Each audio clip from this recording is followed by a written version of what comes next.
Hello, welcome to the Julia Monte channel. If we're just meeting, I am Julia Monte. I'm a women's fiction author, and today what we're going to be talking about is how to use visualization to help us write our book.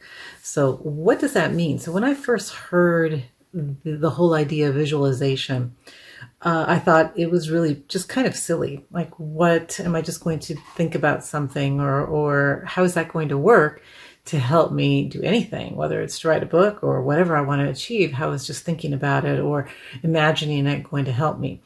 And it's not quite like that. So what I want to share today, it's probably you're probably going to see it backwards, but it's called Creative Visualization. It's a little tiny book, and it's by Shakti Gawain. Probably mispronouncing that, but it was an international bestseller for many, many, many years.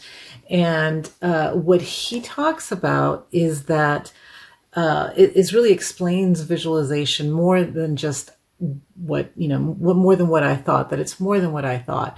It's not just thinking about something or just imagining something and then having it just materialize. But he does explain how it works. The first thing he talks about is that everything is energy, right? So whether it's this book, it's made out of energy, we're made out of energy, everything is energy.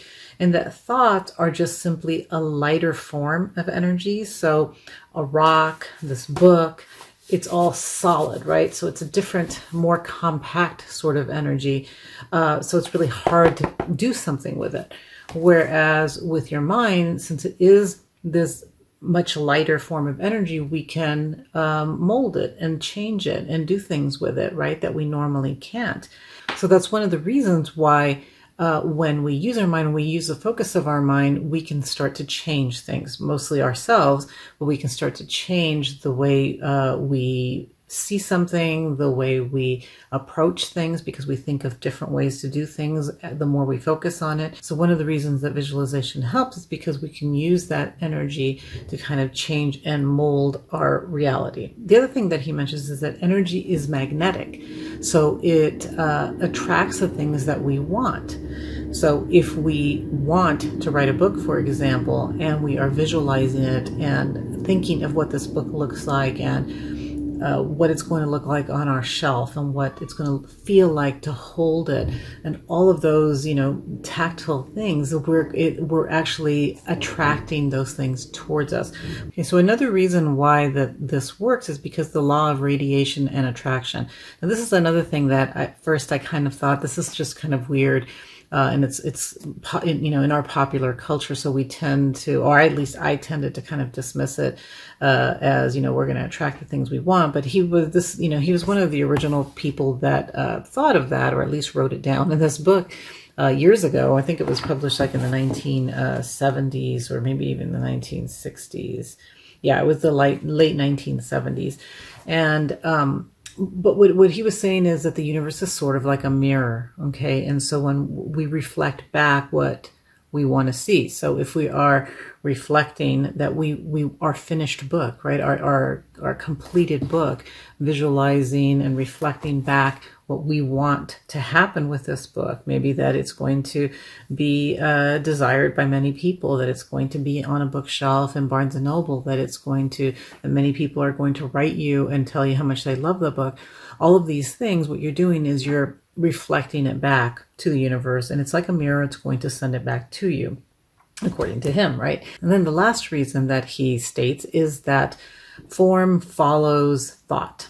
Okay, so we can't have anything. Nothing exists in this world unless somebody thought of it first. So it makes sense, right? So anything that exists, this book itself, it's only here because he thought of it. And he had to think of it first before it actually was created.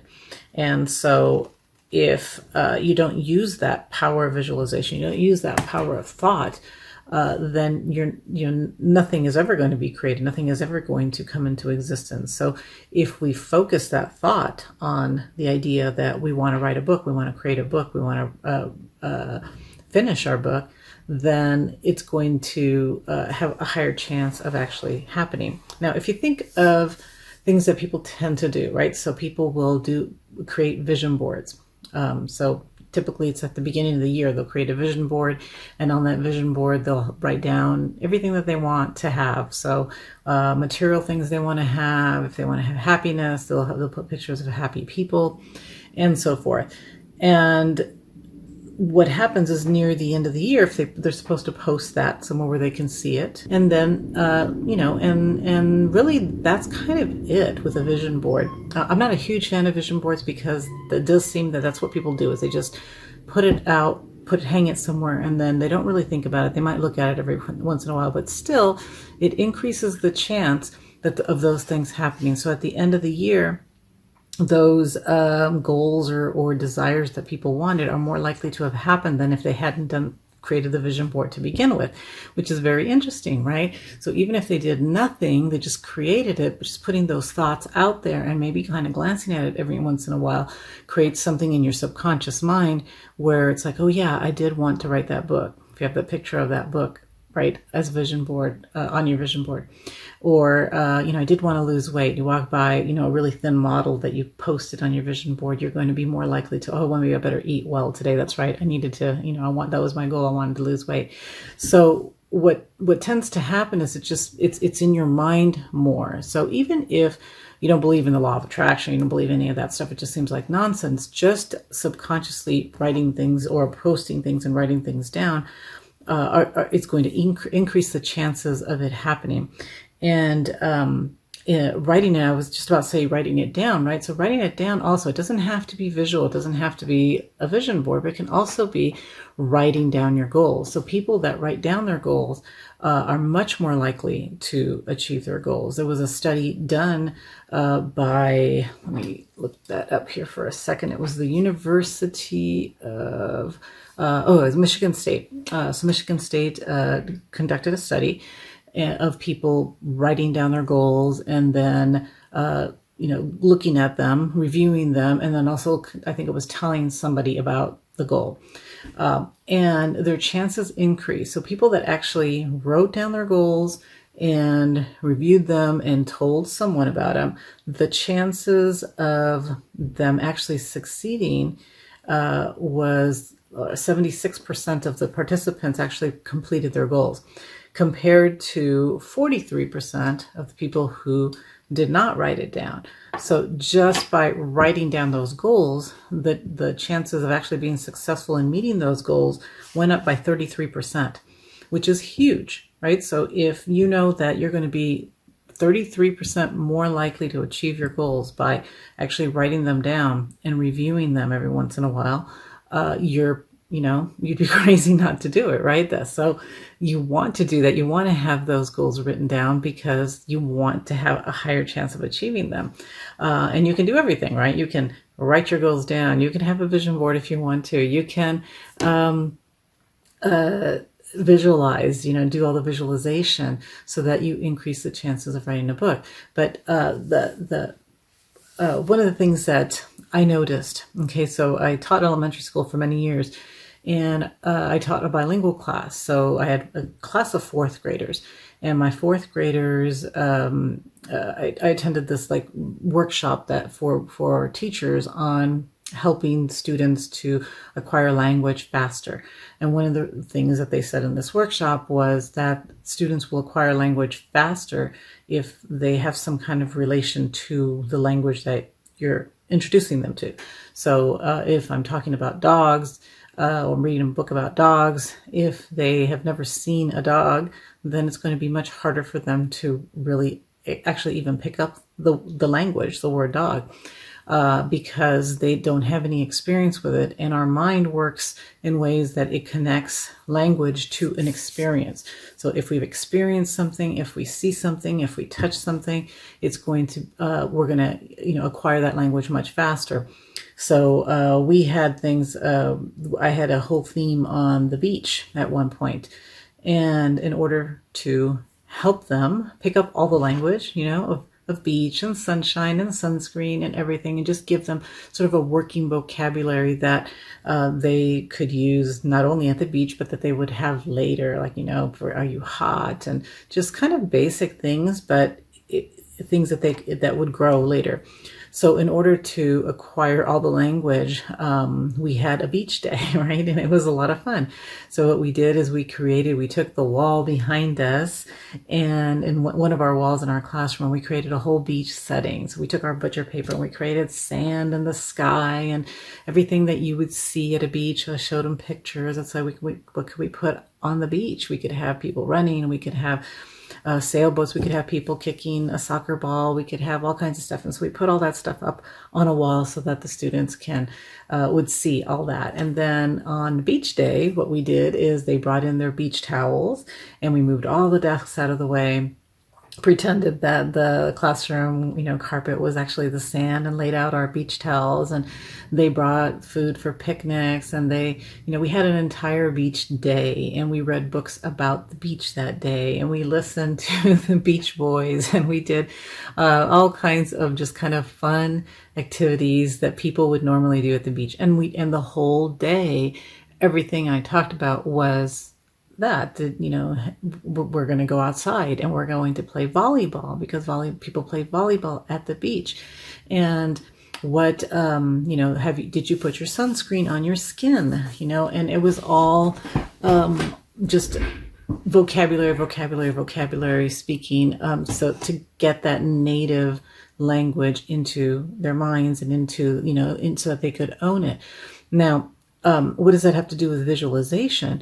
Well, what I'm suggesting that you do is that you visualize the book that you want to write, right? Or that you are writing, because it's the same thing as kind of owning it. Once they could see the beach, right, in their mind, once they had experienced it, once they had kind of held it, I brought in sand, we had played water games, once they felt and saw what the beach could possibly be like, because short of taking them to the beach, this was the only thing I could do, right?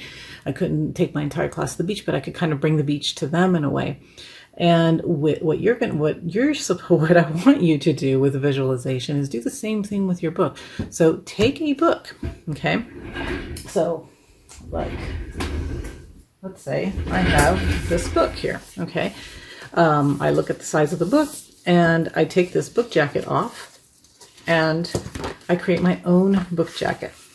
So I'm going to actually create something tactile and real, just like the students did at the beach. They created something real that they could connect to, that their mind could connect to.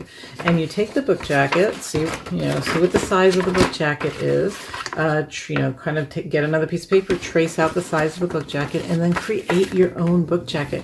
Go look at the genre that you're writing. What do book covers look like? And then once you see what the book cover looks like, model your book cover to that. Where's the title? Where's your name? What kind of images or colors are used in that book? And create your book cover, because once you create your book cover, it's sort of the same thing as the language for the students. You're going to start owning and actually seeing the book and saying, whoa, okay, this is what my book is going to look like. So now I've created a representation of the book, and now I can start visualizing, and it can be in meditation. It can be in any way that you want to do it, but you're going to start to visualize that book and visualize finishing that book, writing that book and finishing the book. So a lot of times it's difficult for us to finish, right? We don't have that focus. This helps us to do that. This helps us to kind of focus on that book, and then put that book somewhere where you can see it. Same thing as a vision board, right? Put that book where you can see it every day. Put it on a bookshelf with the other books, so that your mind already starts to think that that book exists. Okay. Our minds do not know the difference between something that is imagined or something that is real. And so if we begin to actually see and believe, yeah, that book is actually already exists in this universe. The only thing left is for me just to sit down on my computer and write it, but it's already there, right? So now it becomes more of a reality to us, and it focuses us on actually finishing that book, so that we can take the imagination and the reality and merge those two things. So the power of visualization is very strong, and I do suggest that you do some form of this, do all of them.